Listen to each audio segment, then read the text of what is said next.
I'm Al Troutwig back in Philadelphia. We've all heard the term rookie mistake, a mindless error by a first-year player. With the bumper crop we saw this past season, we didn't say mistake, we took a double take. And we'll show you our all-rookie team at the end of the second period. We'll also hear from the people at the Wall Street Journal Late News, and we'll put Mike Liut on the spot a few more times. Back to you, Dan. And a penalty on that last play to Ed Hospodar of the Flyers, a high sticking call. 16:30 the time, and this will give Edmonton a power play chance. I think Ed Hospodar gave Wayne Gretzky a pretty good crack with that stick way behind the play back in the Flyers' end zone, and that would not be appreciated by any of the Edmonton Oilers. This is only the third power play chance for Edmonton in the game. They're 0 for 2. Edmonton has been taking most of the penalties. They've had 7 shorthanded situations to kill off, but right now they have the man advantage as Huddy takes Compy's pass. Huddy firing it in. Huddy dropping it back. And now the Philadelphia goal knocked loose again. I think Wayne Gretzky complaining right now that may have been intentionally knocked off by the Flyers. Well, I didn't get a good look at it, but Wayne Gretzky apparently felt that he did. Let's take a look at... Well, that's far from being a Philadelphia Flyer player, isn't it? Belly Lindbergh may have been the victim there, but maybe Gretzky was complaining because he was the man that ended up going in on Lindbergh, and so may have been tripped up from behind. Gretzky out on the right side with Krushelnyski at center, Curry on the left side.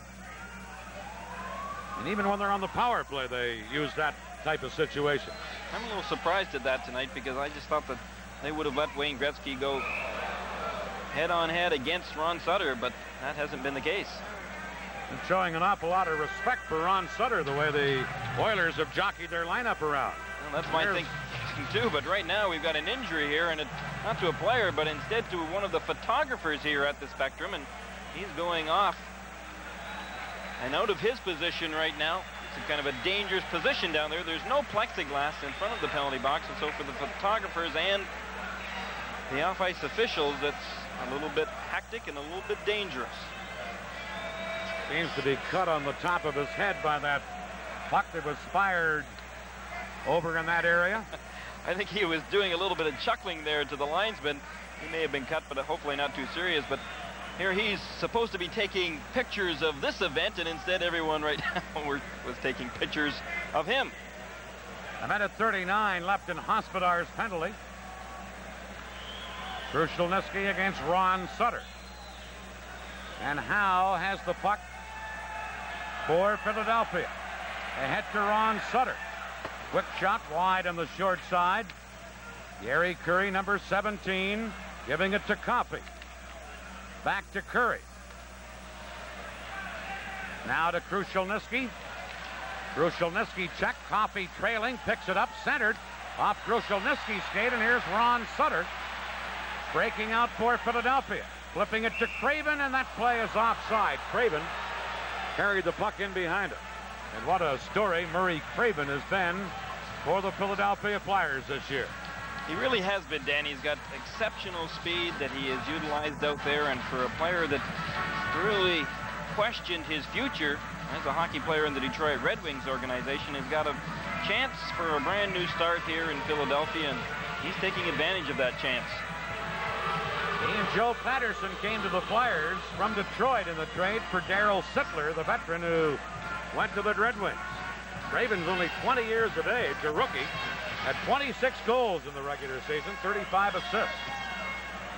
Puck shot in by Philadelphia. Gretzky back to get it to Compy. Compy beating Messier. Messier drops it to Compy. Hopped over his stick, and here's Prop. Compy just able to tip it away. Now Compy battling Davey Poulin. Takes Poulin out of the play, and Gretzky has it for Edmonton. Gretzky into Napier. Good defensive play by Doug Crossman to break it up. And Lowe has to chase back for Edmonton, giving it to Mark Messier. Now to Gretzky, and that's just offside at the Flyer line. And the Flyers checking, and their overall defensive ability is really shining forth at this point. Well, the Oilers right now being forced to almost cheat in order to get a good scoring chance, or at least to get that puck inside of the Philadelphia Flyers blue. But offsides, you won't get away with too much. Wayne Gretzky, I think, a little bit frustrated. In that Chicago series, Wayne Gretzky was watched very closely by Chicago's Troy Murray, and Troy Murray really did an excellent job on him, in fact, to the point that Wayne Gretzky complimented him on the job. But once again, out here tonight, I'm surprised that Wayne Gretzky is not going right up against Ron Sutter and trying to outdo him. Here's Crossman flipping one. Ron Sutter gets it to Howe, now to Craven. Craven dropped it to Ron Sutter, and Sutter clears it into the Oilers' zone. 8 seconds left in Hospodar's penalty. Just over a minute and a half left in the period. Here's Ron Sutter dumping it back in. Hospodar's back on. And a great penalty-killing job there by the Flyers. Edmonton. Sinisalo steals from Anderson. Quick shot, stick save. Another shot by Sinisalo. And Pure got a piece of that as well. Lowe trying to clear it. And Marsh hustles back for the Flyers. He gives it to Zezel. Dropping it to Brad Marsh. And as Marsh tried to clear it, he cleared it up into the crowd, and we're down to 1:03 left in the second period. Boy, a real gutsy effort by Ilkka Sinisalo. He got his first opportunity because of his great speed, but he just continued to try and break through the Edmonton Oilers defense and ended up getting a second whack at that puck and almost beating Grant Fuhr. Sinisalo has been one of those type of players that can just go in sudden bursts and all of a sudden really catch you by surprise. Now let's take a look at that Sinisalo break. And here he gets off the initial drive from way out. Now Fuhr gives up the big rebound, but look at how Sinisalo got himself into position to be able to get another opportunity at that puck. And again, that was just through sheer determination. 1:03 left in the period. Philadelphia's McClellan, or Edmonton's McClellan, winning the faceoff. Coffey trying to center. Zezel blocked the pass up. Zezel, number 25. Trying to feed Carson. The puck coming to the Edmonton line. And Huddy is back to get it, feeding Paul Coffey. Broken up by Zezel, but as he carried into the Oilers zone, the play is offside at the Edmonton blue line. And now some feelings running a little high for as McClellan and Hospodar get a little close to each other. McClellan has really become Edmonton's bad boy. Every time he is on the ice, he is practically looking for trouble out there, and as a result, he has spent a fair amount of time during the course of the Stanley Cup playoffs in the penalty box, but yet continues to see a lot of ice time as the Edmonton Oilers' third center. Both teams making changes for this upcoming faceoff at the Edmonton line. The Oilers get Gretzky, Krushelnyski, and Curry out there. Now they have Gretzky at center ice. And Ron Sutter is out there head-on against Gretzky for the Flyers, along with Tocchet and Derek Smith. Crossman shooting it in. This is Huddy for Edmonton. Smith into forecheck. Now Curry giving it to Coffey. Number 7, Paul Coffey, trying to go around Howe. Wide with a backhander, and the Flyers pocket then clears it down the ice. Back is Huddy. This is icing against Philadelphia. 21 seconds left in the period, and a big face-off coming up in the Flyers zone. Well, it really is a big one for both hockey clubs, and of course the Edmonton Oilers would like nothing more than to win this face-off and get a good scoring chance, if not a goal.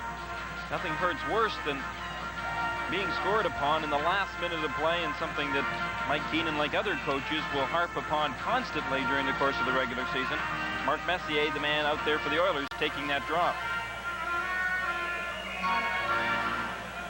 Very important face-off. And Messier will take it against Ron Sutter. Messier gets the draw to Coffey. That shot wide of the target. Howe controlling for Philadelphia. Lead pass to Tocchet.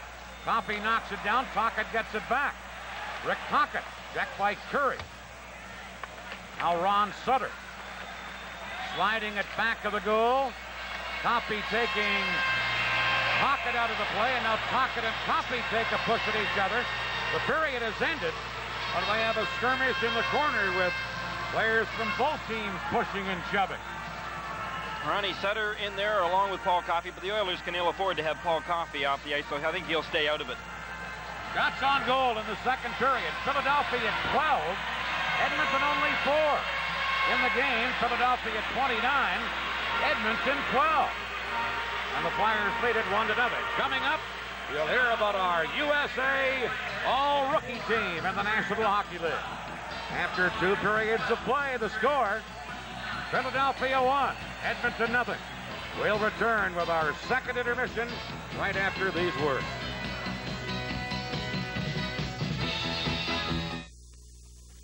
People love Honda's 4Trax 250 so much they tend to exaggerate about what it can do. Hold an 18-wheeler out of mud this deep.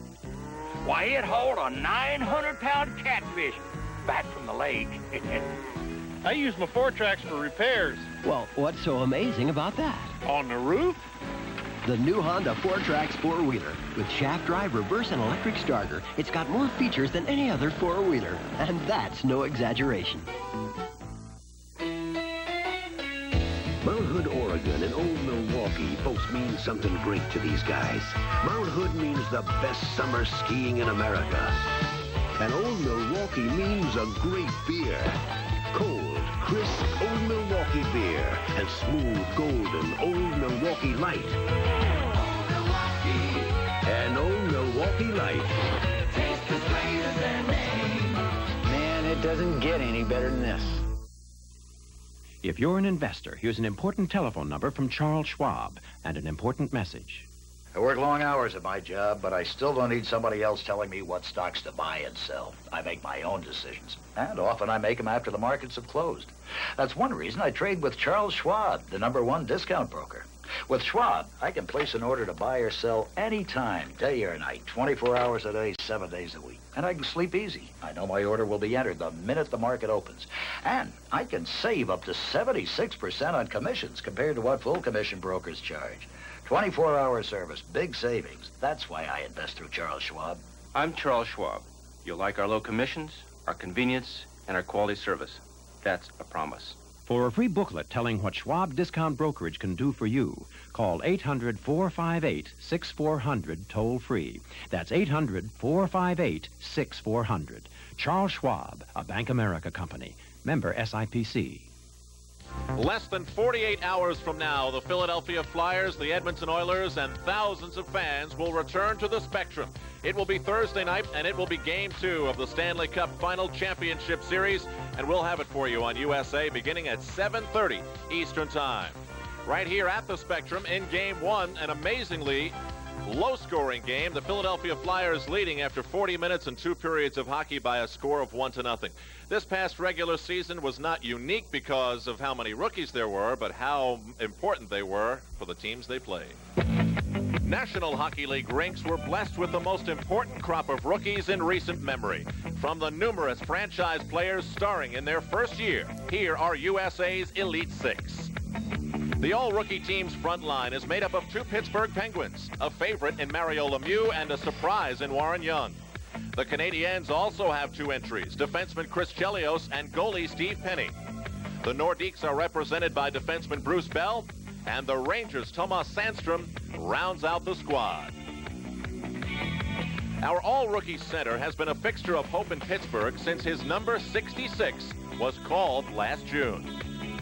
Pittsburgh, un premier choix de Pittsburgh, number 66, Mario Lemieux.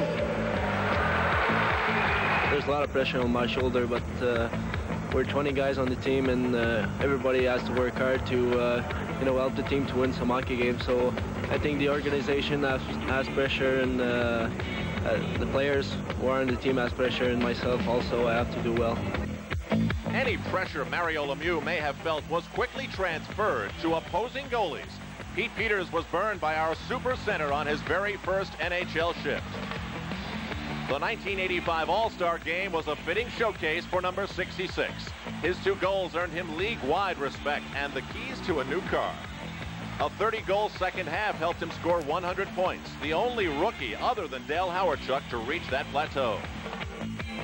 The left wing on our all-rookie team is also a Penguin, Lemieux's line mate Warren Young.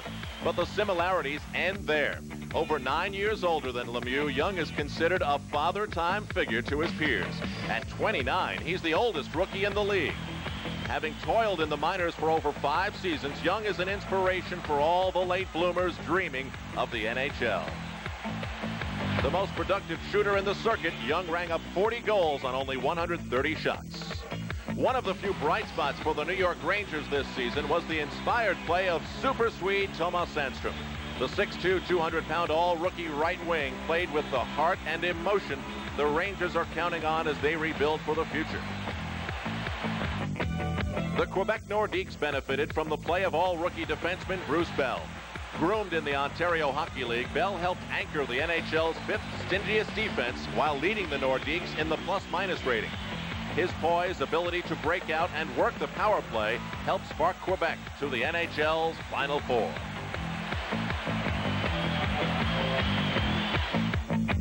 The tradition of great Montreal defensemen was rekindled by the emergence of Chris Chelios.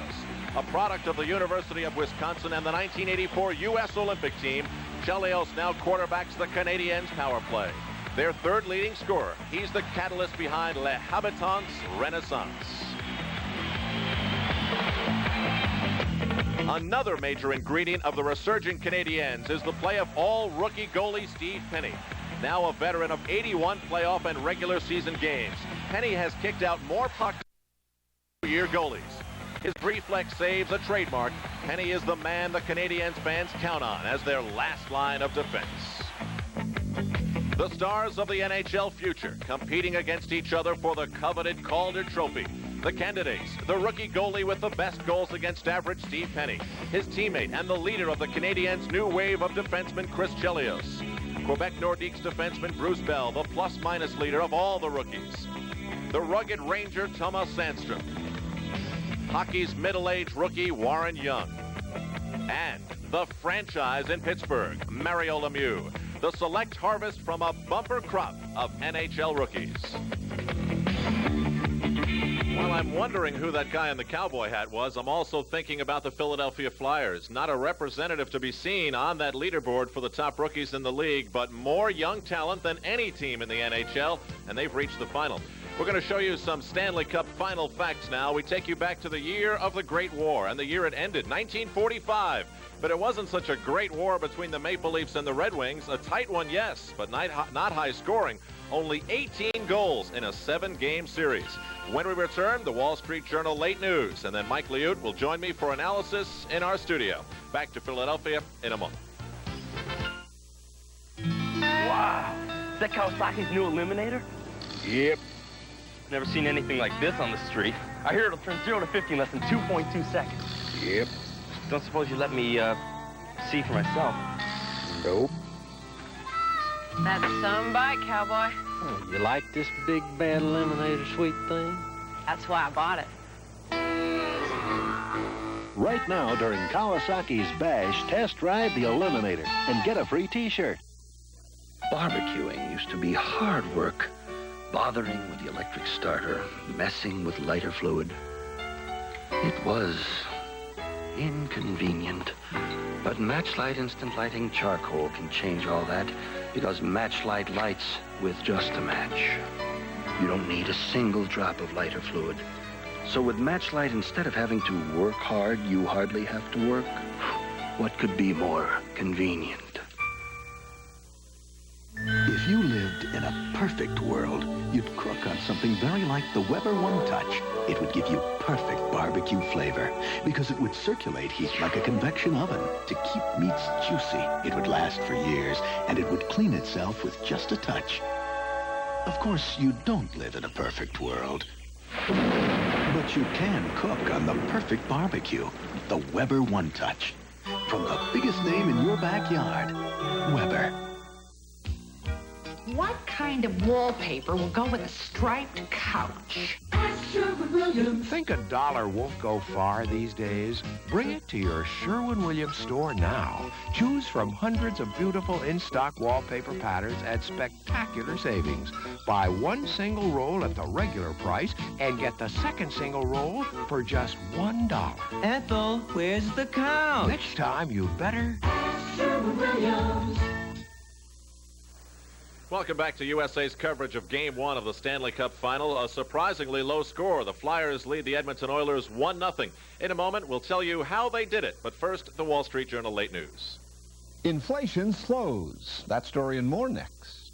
The Wall Street Journal late news with William Bruce. Brought to you by Toyota's exciting cars and trucks for 1985. Toyota invites you to see them at your local dealer. Hey, guys, now's the time to stop what you're doing and start for Toyota. Where you see this sign, Toyota dealers are talking deals. On over 28,000 trucks and cargo vans. No arguing about price on this standard bed. $59.98, Toyota's lowest price truck. Special factory to dealer incentives can save you big bucks. Hurry in for the best cargo van and truck selection. They're in stock now. I like the 4x4 extra cab. We love them all. Good evening, everyone. Consumer prices rose last month, but not as fast as they did in March. Analysts are divided on whether that trend will continue. Meanwhile, the weekly earnings of the average worker fell in April after holding steady for 2 months. And the government now says that during the first quarter, growth in the economy was the slowest in more than 2 years. And it's official. Financier Carl Icahn has made a cash offer to buy TWA for $18 a share.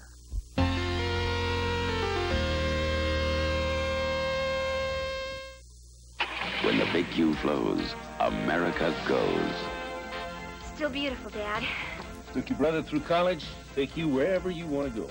On Quaker State. Right. Smooth oil flow is what you want, protects the engine. See, Quaker State starts with Pennsylvania-grade crude, delivers stable viscosity.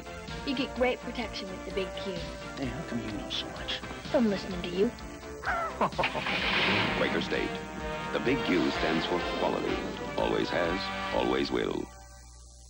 If you're on a diet and don't like to cook, you should have no problem finding things to eat. Ad agency Dancer Fitzgerald counted 673 new low-cal fast foods on grocery store shelves during the first 4 months of the year. That's up from less than 600 a year earlier. And watching cartoons on Saturday morning is one habit that seems to die hard. A recent survey finds that 82% of all college students admit they still do it. And the big favorite on campus is Bugs Bunny. I'm William Bruce. More news later from the Wall Street Journal on USA. The proceeding brought to you by Quaker State Motor Oil, now in new easy-to-pour and easy-to-reseal plastic bottles. Welcome back to Philadelphia. Al Trautwig in the USA Sports Studio. We're watching Game 1, and the Philadelphia Flyers lead the Edmonton Oilers by a score of 1-0. Again, joining me in our studio, as he will be during the entire series, Mike Liute. And Mike, we're actually surprised at how low scoring this game has been. The Philadelphia Flyers again doing their job, but the pace of the game in Edmonton's favor picked up a little bit in that second period. It did pick up, but Philadelphia is still controlling the game as far as their end of the ice. They're not allowing Edmonton a free man in the Philadelphia zone. And even though the play is more up and down than it has been in the first period, Philadelphia is still controlling the center zone when the play is in the center zone. Now, we felt watching here that one of the other things that Philadelphia has been able to do is create the Edmonton Oilers pressure situation to where they take a penalty. We're going to show you now one of the things that occurred in the second period. The play will begin deep in the Edmonton Oilers zone. You'll see Pelle Lindbergh to the left. Well, right here, Randy Gregg cheats in and loses control of the puck. Here, Philadelphia is forcing Edmonton to try something that is a little drastic, maybe, and when they do break it up, it creates a 3-on-1 in this instance. But here, as he's been all night, has been very good and held his ground and made a fine save. Randy Gregg, of course, caught at the other end of the ice, eventually takes the penalty trying to catch up. And Fuhr really has been the difference. It could be worse if he wasn't as good as he has been tonight. Now, we so often throw around the word discipline, Mike, but in this game we're seeing a very clear instance. The Philadelphia Flyers going against what would be natural human instinct and listening to what Mike Keenan has been teaching them for 7 months. Well, Philadelphia is doing that, and what they're doing is they're not... the overwhelming urge is to go to where the puck carrier is and to magnetize yourself to the puck.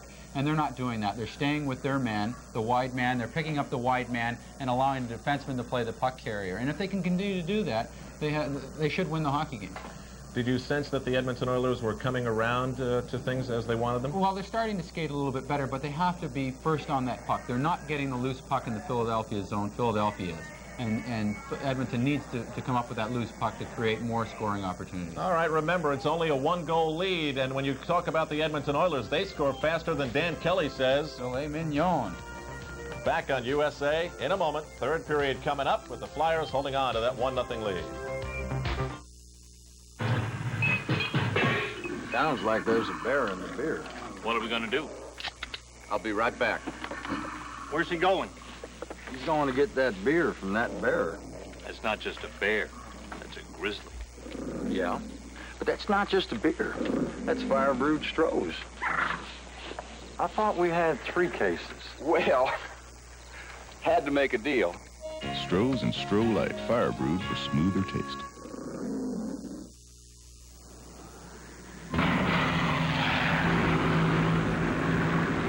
Competition is what makes American business go.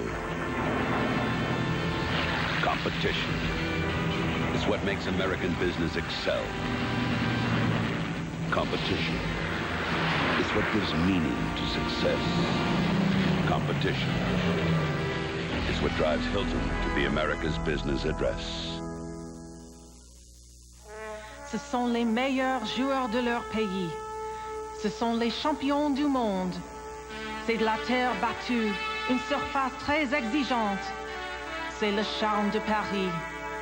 Ce sont les internationaux de France, autrement dit Roland Garros, qui attirent le monde entier pendant les premiers jours de juin. The French Open. Coverage begins Monday, June 3rd, here on the USA Network. The Stanley Cup playoffs on USA are brought to you by your Toyota's exciting cars and trucks for 1985. Toyota invites you to see them at your local dealer. After 2 periods, it's still the Philadelphia Flyers 1, the Edmonton Oilers nothing. The second period scoring summary, none. Philadelphia out-shooting Edmonton, 12-4 in the game, and the Flyers continue to dominate this hockey game. I guess the best thing you can say, Gary, from an Edmonton standpoint is that they're only behind by 1 goal. Well, and that 1 goal is very important because of the fact that the Edmonton Oilers can regain that very quickly, Dan, if they get going out there. And maybe the Philadelphia Flyers aren't going to allow them to do that. I just somehow think, though, that the Edmonton Oilers have got more zip in them than they have shown in 2 periods. You got to give the Flyers a lot of credit for shutting them down, taking the Edmonton game away from them, but on the other hand, I've just seen the Edmonton Oilers skate a lot better than they've been skating out there tonight. Do you credit Philadelphia with that, or do you fault Edmonton? Is it an Edmonton fault, or is it because Philadelphia is stopping them before they get started? Dan, I think a little bit of both. I can see that the Philadelphia Flyers are frustrating the Edmonton Oilers by not letting them get going. On the other hand, I've seen that happen to the Edmonton Oilers before, and they just took charge, and one way or another, they were going to make things happen, and that's by really out-skating. But other than the Paul Coffey move on Brad Marsh, and Marsh ended up taking the penalty, you haven't really seen a lot of speed shown by the Philadelphia or by the Edmonton Oilers tonight. And again, that has to be given a lot of the credit to because of the way that the Philadelphia Flyers are playing them. Before we move to the 3rd period, let's go to Al Trudwick. All right, Dan, with me, of course, again is Mike Liut. And, Mike, we're talking about the Philadelphia Flyers defense. They've done a great job. Edmonton not getting that many shots, but that means little work for Pelle Lindbergh. He has, of course, been perfect so far. Possibly too much, or playing too well in Lindbergh's case. He hasn't had a lot to do, only 12 shots, and you have to expect Edmonton to pick up the pace. And if they do, will he be ready? Now, what about the psyche of a goalie, Mike? It's very, very fragile. You're in a game, you know you've made some good saves, but you're really not quite sure how well you're playing. Now, all of a sudden, Edmonton scores quick. What happens? You know, you could lose your composure. You'd much rather be Grant Fuhr, where you've had more work and you're more into the flow of the game. Pelle Lindbergh is riding the edge right now. If he gets off to a good start, he'll be fine. Back to Dan and Gary. Here we go with the 3rd period, and immediately Edmonton dumping into the Philadelphia zone. Murray Craven quickly clearing it out. Lee Fogelin for the Oilers trying to shoot it in. It's picked up and carried in by Willie Lindstrom, but that play was offside, and now Brad Marsh and Mark Messier say, boy, it's warm in the Spectrum tonight. And I think they had a few more words other than that, Dan. I think that Brad Marsh and Mark Messier, though, are smart enough to realize that to their respective teams, they are much more valuable on the ice than they are countering off against each other and sitting in the penalty box. Some interesting statistical information. Sinisalo and Kerr leading the Philadelphia shooters. They each had 4 shots on goal over the first 2 periods. Interestingly, Gretzky has not had a shot on goal. Paul Coffey has had just 1, and Yeri Curry's had just 1. That tells you about the kind of checking Philadelphia has been doing. Well, it really does, and when those guys are not shooting, they're obviously not going to score. They are accustomed to getting 5 and 6 shots on net a night, practically. Here's Messier giving it to Glenn Anderson.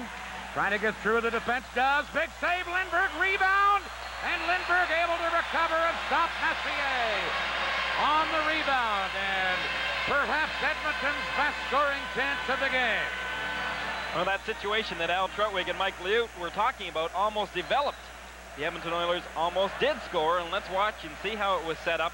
Once again, Glenn Anderson, who has tremendous speed, can make things happen out there. He got the initial drive away. Lindbergh gave off an unusual rebound. That was when Mark Messier came into the picture. Brad Marsh had him partially covered, but not good enough.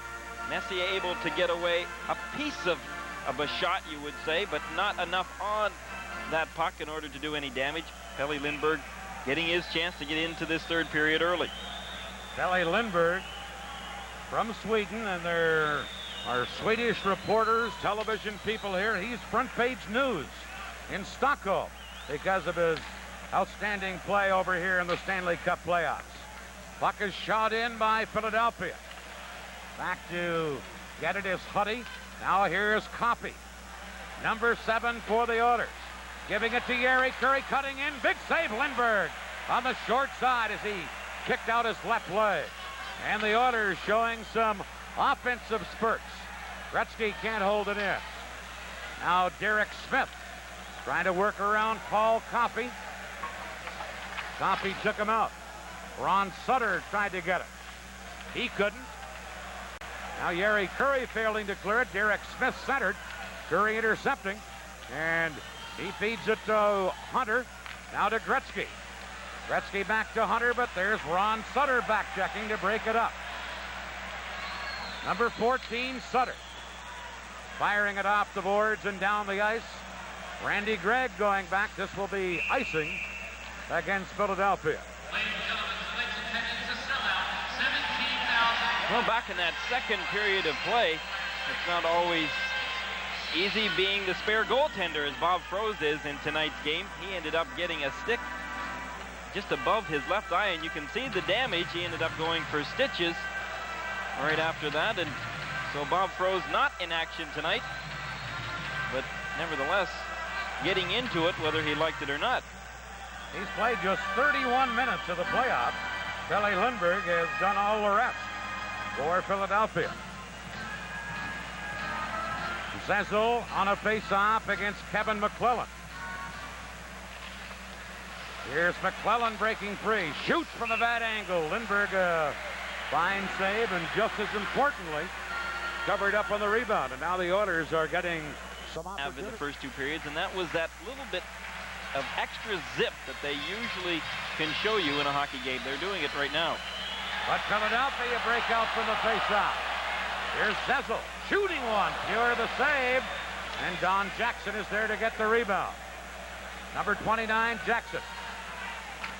Giving it to Napier, who dumps it in. Hospodar back for the Flyers. Getting some help on the play is now Lindsey Carson. Now it's Napier getting a loose puck centered. That's intercepted, and Sinicello cleared it away. Look at that excellent coverage in front of Pelle Lindbergh. He's had all the Flyers back in, just ready to take away that second chance. Here's Messier with a shot. Marsh blocking that. Marsh beats Craven, who deflected it to center and low. Shoots it right back in for Edmonton. Number 17, Hospodar is there. Got it to center. Kevin Lowe taking over. Lowe now flips to center, and here's Fogelin. Fogelin tried to drop it back. Bergen broke it up. Failed to clear it, though. Fogelin got it behind the goal. That's Hospodar knocking the puck loose. Now Marsh gets it for Philadelphia. Marsh cleared it. Fogelin at the point. His shot blocked by Bergen, and Craven breaks away with Kerr. 2-on-1. Craven to Kerr. Deflected just wide. And Edmonton come right back. Anderson takes Messier's pass. Crossman then knocked it away. Now shot in by Philadelphia. Kevin Lowe clears to center. Mark Howe is there for the Flyers. Into Kerr. Number 12, Big Tim Kerr trying to center. Edmonton take over, and back they come, led by Huddy. Charlie Huddy shoots one up high off the glass. And Lindbergh cleared the puck for Crossman. Shot off the boards. The Oilers' Hunter holding it in to Gretzky. Howe ties him up. And Mark Howe with a fine defensive play. Cleared it, and Ron Sutter able to knock it near the Edmonton line. Here's Curry for Edmonton. Beating it into Gretzky. Bouncing puck. Gretzky lost it. Back comes Ron Sutter. Into Tocchet. Back to Sutter. Couldn't get a shot off, and Curry has it for the Oilers to Gretzky. Marsh tied him up, and then the Oilers go offside at the Flyer line. Well, a player we've talked about a great deal in this game, Ronnie Sutter, just continuing to log the ice time out here. And, of course, log it against number 99, Wayne Gretzky, for the Edmonton Oilers. It's a very warm, humid day here in Philadelphia. And I think the ice surface is showing that, Gary. You're seeing a lot of pucks bouncing and not sliding the way they normally would. Well, interesting, a player that played here for many years, Gary Dornhofer, we had an opportunity just to discuss with him. He is now doing color commentating for Canadian television. He said the ice here in Philadelphia is not conducive to the Edmonton Oilers style. They've always had problems with the ice here, just a little bit softer. They've put different systems in, but have been unable to come up with the best ice possible. And right now you're looking at number 22 for the Philadelphia Flyers, Rick Tocchet, who is in the penalty box, and he gets a penalty for slashing. Jackson gets a penalty for slashing as well, all at the 4:29 mark. So each team a man short. Philadelphia still leading 1-0. Dave Poulin injured earlier, but back out there again. Couldn't get anywhere, and Brian Propp dropping it to Doug Crossman, now to Mark Howe. Howe dropping it to Crossman. Into Dave Poulin. Back to Howe. Quick shot wide. Puck bounces to Messier, and the Oilers come back. Mark Messier whistling one off the glass. Comes right to Brian Propp. Propp headmanning it to Dave Poulin. Poulin checked by Anderson. Poulin gets free to Crossman. Big save. Another shot hit there outside of the post as Crossman had two great chances. Crossman trying to center, but Gretzky picks it off. And the Oilers led by Gretzky to Paul Coffey in the clear. Too closely checked by Dave Poulin. Big defensive play there by Poulin. And then the Flyers clear it away. Well, Poulin just does an excellent job of taking that scoring chance away from Paul Coffey, and he did so without taking a penalty. That makes it that much sweeter for the Philadelphia Flyers. And what a chance it was. First of all, for the Flyers, they had a great chance right here from the slot. Doug Crossman, who had moved in, he gets his rebound, and look how close he came to putting the Flyers ahead 2-0. And then right down the ice came the Edmonton Oilers, as again they so often do. Gretzky to Coffey, and Coffey thinks he's in the open. But the hard-working center iceman, the captain of the Flyers, Dave Poulin, just makes an amazing comeback. Gets that stick up around Paul Coffey's elbow and just takes the control out of Coffey's ability to handle that puck, and as a result, Coffey gets no chance at all. Poulin showing great speed to get there, and then great strength in the way he was able to knock Coffey off the puck. They tell me that Poulin was a spindly kid as a youngster and built himself up when he went to Notre Dame. Has become a very strong player. That's why he's made it in the NHL. Well, you wonder how he was able to use that much speed, Dan, considering the fact he has got a bad knee and left this game earlier. Here is a breakaway for Ron Sutter. He scores!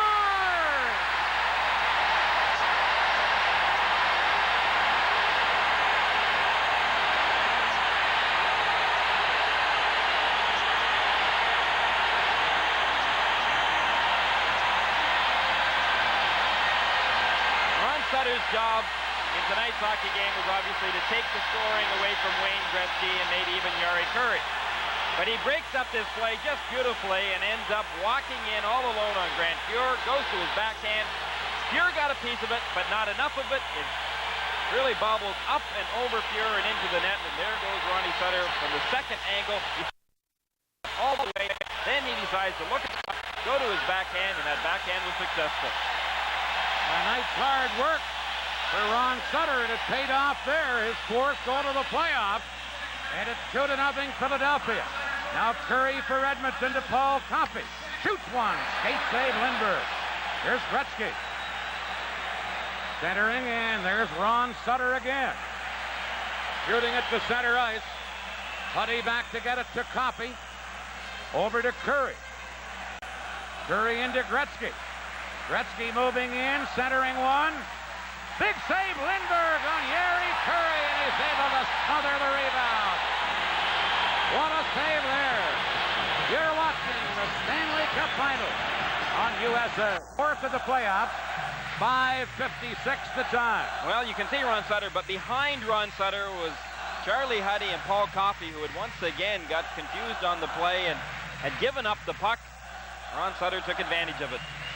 That goal by Sutter means a big difference in this game. Meanwhile, had Sutter not scored a goal at all in this game, he has been one of the best players on the ice all evening. Well, no question about that. Here's Fogeland's shot blocked. And Lindsey Carson able to clear it. The Oilers take over with Napier flipping it in. Lindbergh makes the save, and Hospodar had to clear the rebound in a hurry. The Flyers will take an icing call on the play, or maybe they won't. No, they won't. Sinisalo raced in to keep the play onside. Here the Flyers trying to center. Sinisalo tied up by Lowe. Now Fogeland getting it for Edmonton. Oilers come to center. Here's Mark Napier, number 18. That's the shot go. Marsh blocked that. Napier trying to center. Good play behind the net to knock it away by Zezel. Now Sinisalo clearing it. Back and Hospodar lost it. Centered out in front, but there was Marsh to break it up. And then the Flyers clear it. Gregg held it in. Now cleared away. Sinisalo. Zezel after it, but Fuhr will beat him to it. Here comes Krushelnyski for Edmonton. Lindbergh a save. Down to his knees to cover up on the rebound. For our local systems, we'll pause here. You're watching face-off with Mark Messier deep in the Flyers zone. Kerr winning the draw. Crossman shoots it around on the boards. Brian Kropp pinned in there by Randy Gregg. Here's Lindstrom. His shot deflected. And now Dave Poulin for Philadelphia. Lead pass to Propp. Propp into Kerr, just tipped away by Lindstrom and then grabbed by Fuhr. Then he lost it. Another chance. They score! Tim Kerr! And it's 3-0 Philadelphia.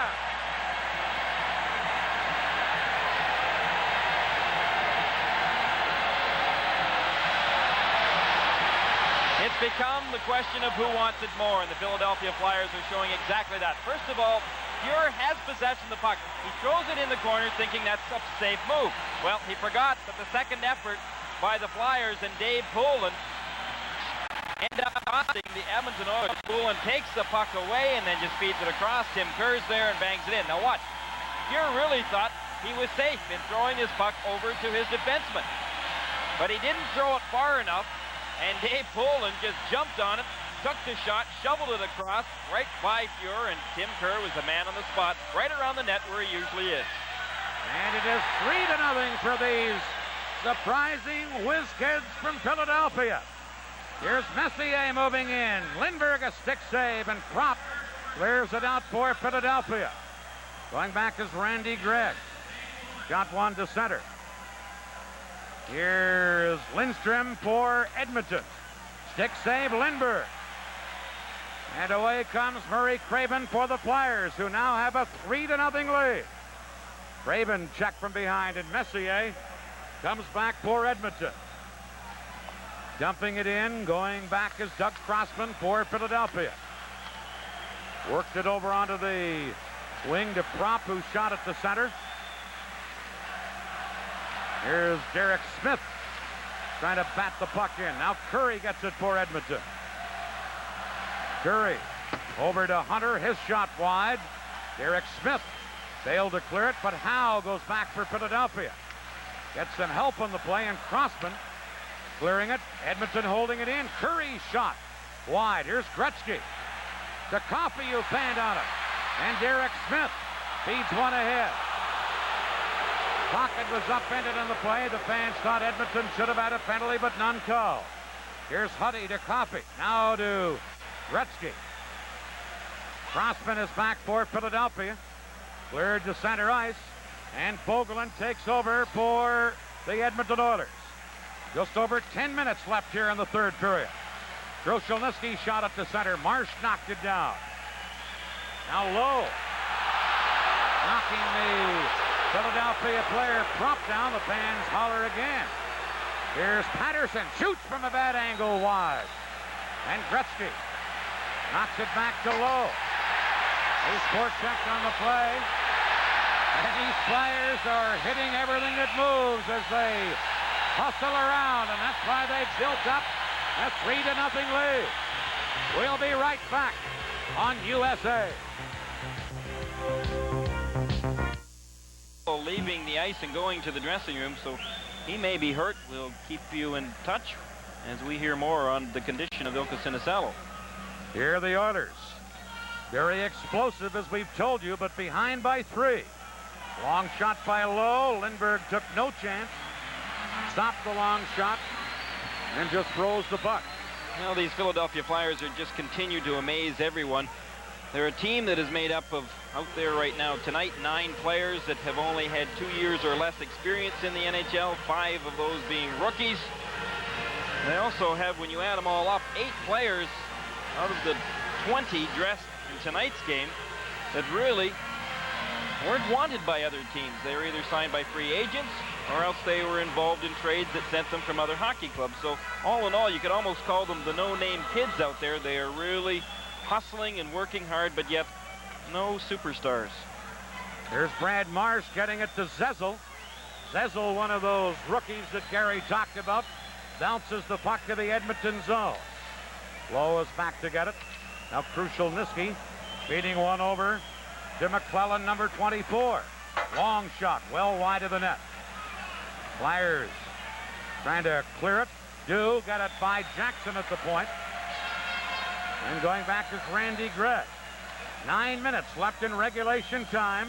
Philadelphia with a 3-0 lead. Here's Gregg. Ahead now to Napier. Fired it behind the net. Howe is there for the Flyers. Makes one nifty little move. Cleared it to Poulin. Gregg checks him. Krushelnyski shot from a bad angle wide. Puck bounces to center. Jackson clearing it. Picked up by the Flyers prop. He's checked. Now Poulin racing in. Jackson there defensively again. And now it's shot around on the boards and picked up by Dave Lumley. He fires it in. Edmonton. Messier digging in to get it. Now Mark Howe. Cleared one, came outside the line. No, it didn't, apparently. They ruled that puck was held in, but the puck goes up over the glass anyway. And we're down to 8:08 left in the third period. It is 3-0 for Philadelphia. Mark Messier has been trying to get going out there tonight, and believe me, when he does get going, he is extremely capable of putting the puck in the net single-handedly. Just great strength, great speed, all packed into one pretty smooth hockey player. Sinisalo, a possible cramp in his neck and shoulder area, and he's took a cross-check out there apparently, and that is the reason why Ilka Sinisalo went to the dressing room. Well, in game 1 of the Stanley Cup final last year, a shutout. The Oilers shut out the Islanders 1-0. Game 1 2 years ago was a shutout, a 2-0 Islander victory over the Oilers. Will this be a shutout tonight? You're not going to jinx Pelle Lindbergh by saying that, are you, Dan Kelly? The old announcer in the booth has nothing to do with the jinxes. Well, I'll tell you one thing out there right now, that these Philadelphia Flyers deserve all the credit in the world, because what they have shown out there tonight is, again, all the hard work and discipline that we have talked about, but they've done the little things right. Just things like in this third period, beating the Edmonton Oilers to the other end on a possible icing and getting it waved off, and therefore keeping the puck in the Oilers' end zone. Here's Lumley for Edmonton, giving it to Glenn Anderson. He fires it in. Now Lumley, taken out by Marsh. Messier had it. It comes to Huddy. Huddy checked in the play. And here's Dave Poulin feeding it to Craven. Craven dropping it back to Carson in the slot. Never got the shot off as Lumley checked him from behind. Lindsey Carson then upended on the play, and Anderson has it for Edmonton. The Oilers trailing 3-0.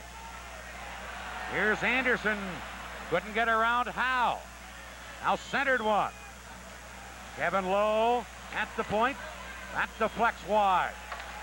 And it's cleared by Smith to Tocchet at center. Tocchet waiting for some help. Now just stick handles his way free from a check and dumps it in to the Edmonton zone. Well, you know, with 10 minutes to go in a hockey game and you've got a 3-0 lead, some teams might lay back and defend against these Edmonton Oilers. Not so. The Philadelphia Flyers are still playing very aggressively, and they're smart in doing that, Dan, because the Oilers can score 3 goals in 5 minutes, let alone 10. Here's Ron Sutter, drops to Smith. Kevin Lowe went down to block that shot. Now Sutter out in front. Tocchet shot blocked by Fogelin. Here's Tocchet. Hugh Erickson shooting. Pure a save on that.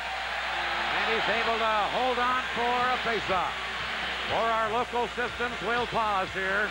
It's the Stanley Cup playoffs. Only 27 seconds left in the third period. Here's one of the Flyer rookies, Peter Zezel, getting a face-off. Here's Sinisalo, injured earlier, but back out there now. Ilka Sinisalo. Tied up by Jackson. Sinisalo then upended, and Jackson will get a penalty here. And that's the kind of evening it's been for the defending Stanley Cup champion Oilers. Live Stanley Cup coverage is coast to coast. Going down Ilka Sinisalo behind the Edmonton Oilers net, so Sinisalo has gotten rid of the cramps and is back on the ice. Here are the Oilers.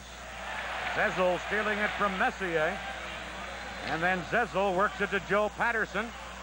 To Miroslav Dvorak. Nice pass to Patterson. Philadelphia on a power play. Patterson checked in the play. Now Sinisalo centered. The man was open, but Zezel couldn't get a stick on it. And Messier shoots it away. Dvorak, number 9 for the Flyers. Over to Crossman. Head Manning to Prop. Prop to Kerr. Rink wide to Zezel. Zezel centered. Knocked away by Carroll and shot to center. Howe for Philadelphia to Doug Crossman. Here's Kerr leaving it for Howe. Mark Howe to Kerr. Kerr moves in. Big save by Fuhr on Tim Kerr. Kerr dropping it to Crossman. And then Edmonton able to clear it out. And Prop goes back to give it to Howe. Flip to center. Here's Hunter for Edmonton. Less than 5 minutes to play in the third period. Still a 3-0 Philadelphia lead. Hunter's long shot off the target. Howe with 35 seconds left in the Edmonton penalty. Feeding it to Kerr. Kerr skated off. Gretzky tried to clear it.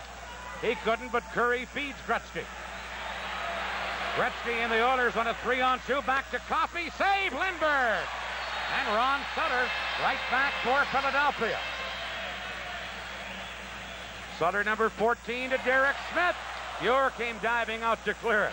Sutter again to Tocchet. Fuhr the save, and then the Oilers cleared away. Well, the Flyers getting their chances out there. Of course, so did the Edmonton Oilers when they had a good long shot on Pelle Lindbergh. Lindbergh was sharp on it. Jackson is now out of the penalty box. So Edmonton at full strength. Napier can't get away from Davey Poulin. His shot handled by Fuhr. And now it's cleared by Edmonton to center ice. Krushelnyski shooting one in. Mark Howe back to get it. Got it to center. Prop just tipping it near the Edmonton line. Less than 4 minutes remaining here in the third period now. Crossman for the Flyers. Shot to center, and Randy Gregg has it there. Flips one. Here's Napier into McClellan. Shoots one, and that's off Crossman. And up into the crowd. We're down to 3:31 left in the third period of this game. We'll be selecting our mobile player of the game, so stay with us for that. And it's got to be a flyer to this point. Not much doubt about that, is there? Unless Edmonton were to pull off a miracle here in the remaining 3 minutes. And that's what it would take. They have been dominated by the Flyers. And Philadelphia clear at the center ice. Anderson has it there. Now Randy Gregg. Beating one. Here's a chance. The Oilers. Lindstrom in the clear. He scores! Lindstrom at least breaks the shutout here with 3:08 to play. But remembering that these are the explosive Oilers, this one may not be over yet.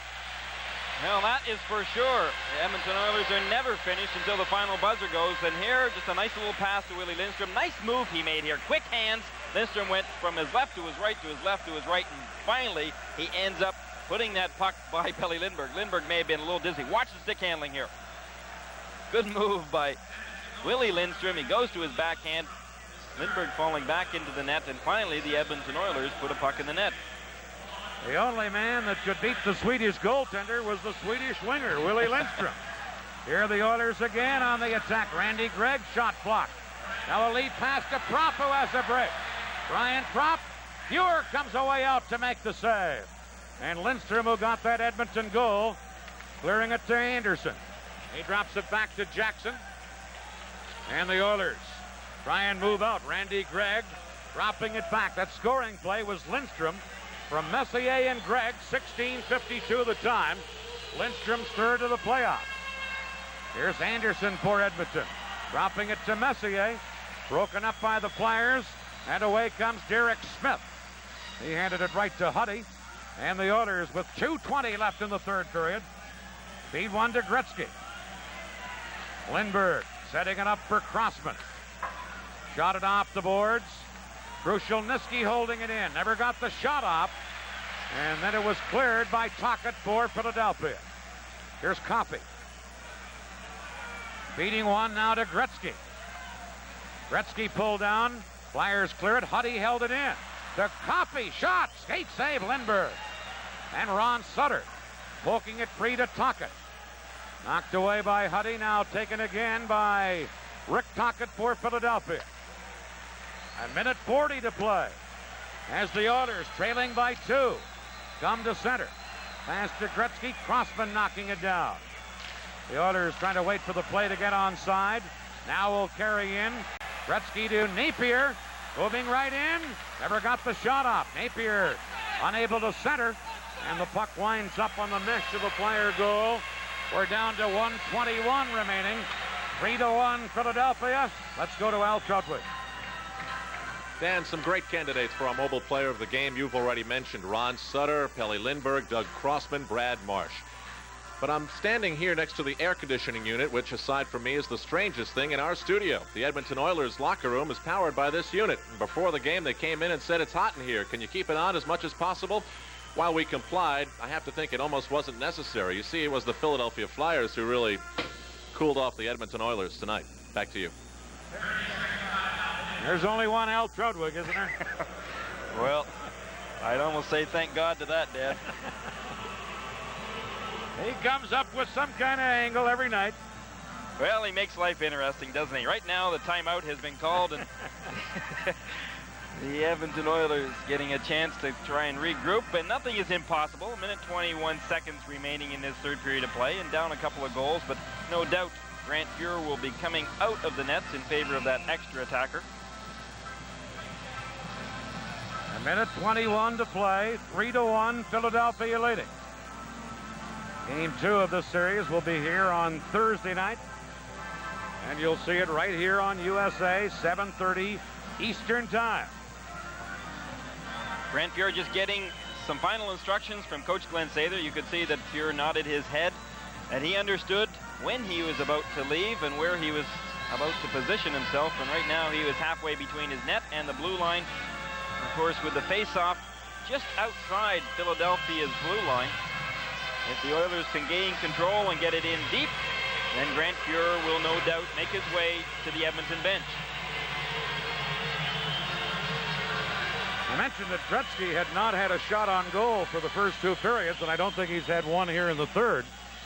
That's typical of the way the Flyers have checked these Oilers. It really is, Dan, and if you can control Wayne Gretzky, you go a long ways in beating the Edmonton Oilers.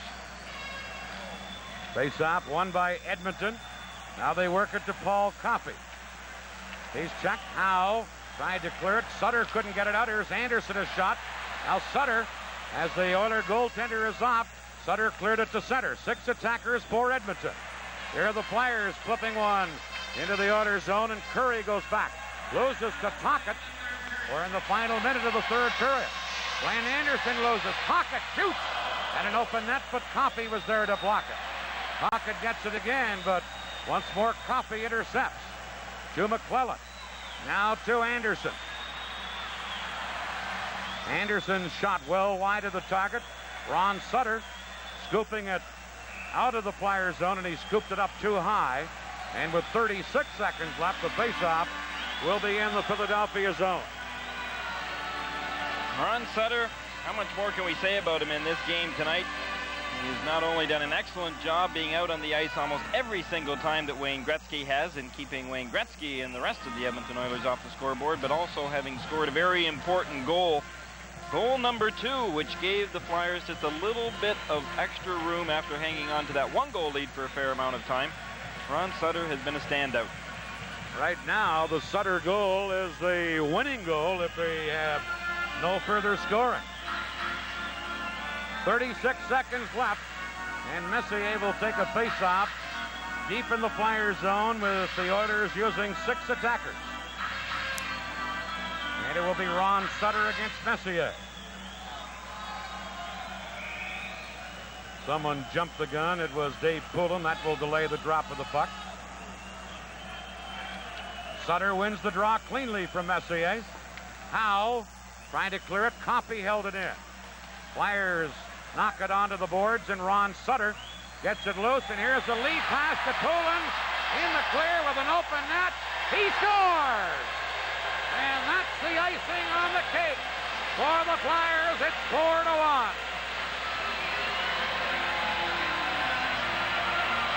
Well, you knew Dave Poulin wasn't going to miss that, but look at the work along the left wing boards of the Philadelphia Flyers. Ron Sutter once again in there, mucking away, doing what he does best, and just actually tying up 2 Flyers. And that really gave a lot of room here for Dave Poulin to break out. Sutter was back behind that play, but Poulin was all alone, and you could see Poulin wasn't about to take any chances and shoot from far out. He was going to tap that puck in right from the crease.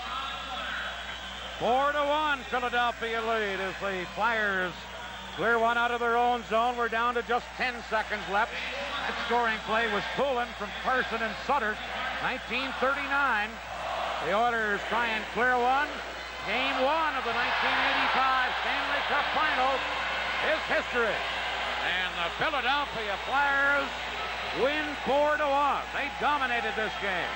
They outshot Edmonton 41-28 on the night and win the game 4-1. Lead the series 1-0, and Kelly Lindbergh is congratulated by his teammates. Coming up, our mobile player of the game. Stay with us. Its goal is 4th of the playoffs, unassisted at 5:56. It was 2-0 Philadelphia. Tim Kerr got his 9th goal of the playoffs on some brilliant hard work by Dave Poulin at 8:07. Then Willie Lindstrom broke the shutout of Kelly Lindbergh at 16:52 on assists from Mark Messier and Randy Gregg. And then into an empty net. Dave Poulin made absolutely sure that the puck was in. Ron Sutter fed him on the pass. And the final, the Philadelphia Flyers defeating the Edmonton Oilers by a count of 4-1. I think we hinted at it all night long. It started out with a first period effort, then a second period effort, then a third period effort. All the same, fabulous team defense and opportunistic goal scoring by the Philadelphia Flyers. They slowed down the Edmonton Oilers. They did what they had to do. Kelly Lindbergh was brilliant in goal, and while Grant Fuhr was also equally spectacular for Edmonton, he was not good enough.